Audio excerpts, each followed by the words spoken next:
বৰ্তমান অসমত বিভিন্ন নিউজৰ ভিতৰত এটা নিউজে বহুত শিৰোনাম দখল কৰি আছে আৰু সেই শিৰোনামটো হ'ল ট্ৰেডিং। এই ট্ৰেডিং আচলতে ইলিগেল নেকি? আজি এই ভিডিঅ'টোত আপোনালোকক মই জনাবলৈ চেষ্টা কৰিম।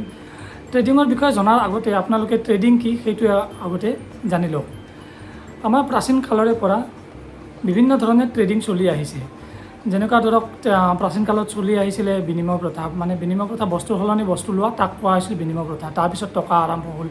টকা আৰম্ভ হোৱাৰ লগে লগে বস্তু সলনি টকা দিয়া হ'ল আৰু তেনেকৈ ট্ৰেডিং চলি আছিলে আৰু তাকো ট্ৰেডিং বুলিয়ে কোৱা হৈছিলে। এতিয়া আহিছোঁ শ্বেয়াৰ মাৰ্কেটত ট্ৰেডিঙলৈ। শ্বেয়াৰ মাৰ্কেটত ট্ৰেডিঙৰ কথাটো অকণমান সুকীয়া।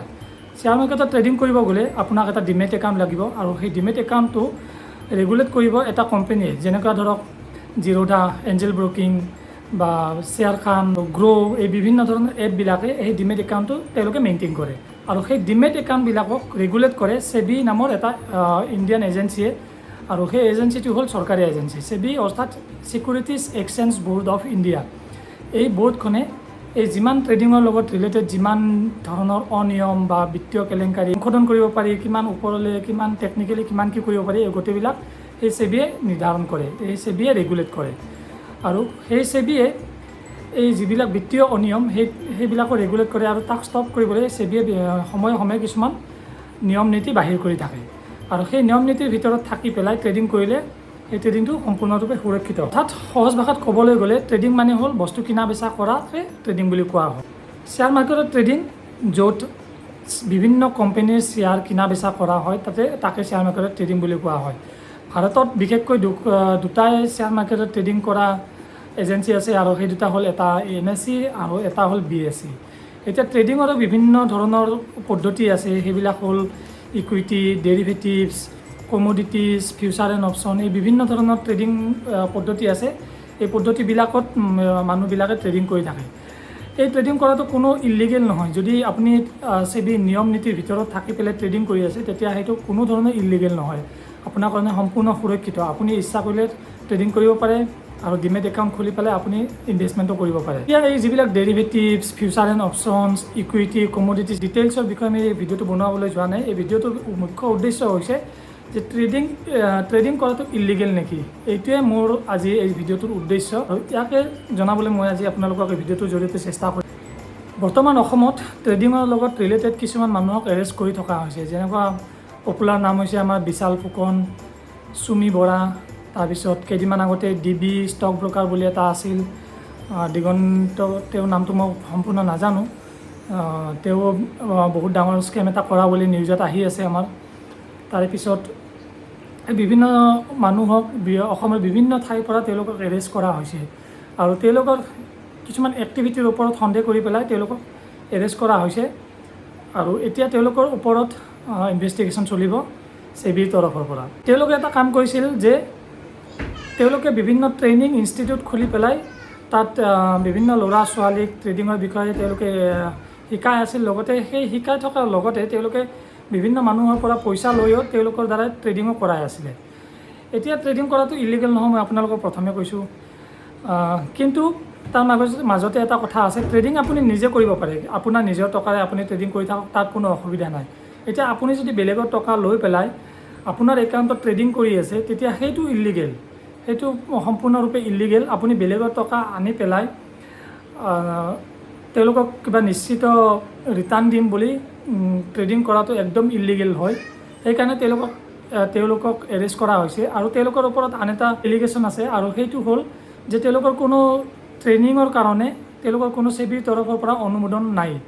আৰু সেইটো হ'ল যে শ্বেয়াৰ মাৰ্কেটত ট্ৰেইনিং দিবৰ কাৰণে সেবিৰ কিছুমান বিভিন্ন ধৰণৰ এক্সাম আছে। সেই এক্সামবিলাক পাছ কৰিব লাগে আৰু সেই এক্সামবিলাক পাছ কৰাৰ পিছত সেই মানুহজনক এখন চাৰ্টিফিকেট দিয়া হয় আৰু সেই চাৰ্টিফিকেটখন দিয়াৰ পিছত তেওঁ এটা ট্ৰেইনিং ইনষ্টিটিউট খুলিব পাৰে। আৰু এতিয়া এইবিলাক যিবিলাক ট্ৰেইনিং ইনষ্টিটিউট আছে সেই ইনষ্টিটিউটবিলাকৰ কোনো ধৰণৰ সেবিৰ তৰফৰ পৰা অনুমোদন নাই, অৰ্থাৎ চাৰ্টিফিকেটখন নাই, যাৰ কাৰণে তেওঁলোকৰ এই ট্ৰেইনিং ইনষ্টিটিউটবিলাক ইলিগেল হয়। আৰু তাৰ লগতে তেওঁলোকে কাম এটা কৰি আছে যে তেওঁলোকে বিভিন্ন মানুহৰ পৰা পইচা সংগ্ৰহ কৰি পেলাই তেওঁলোকক নিশ্চিত এটা ৰিটাৰ্ণ দিম বুলি কৈছে। কোনোবাই 8%, কোনোবাই 12%, কোনোবাই 30%লৈকে ৰিটাৰ্ণ দিম বুলি তেওঁলোকৰ পৰা বিভিন্ন ধৰণৰ পইচা সংগ্ৰহ কৰি বহুত লাখ লাখ কোটি কোটি টকা সংগ্ৰহ কৰি পেলাই তেওঁলোকে ট্ৰেডিং কৰি আছিলে কাৰণে তেওঁলোকক এৰেষ্ট কৰা হৈছে। এইটো তেওঁলোকৰ ওপৰত এলিগেশ্যন মই কোৱা নাই।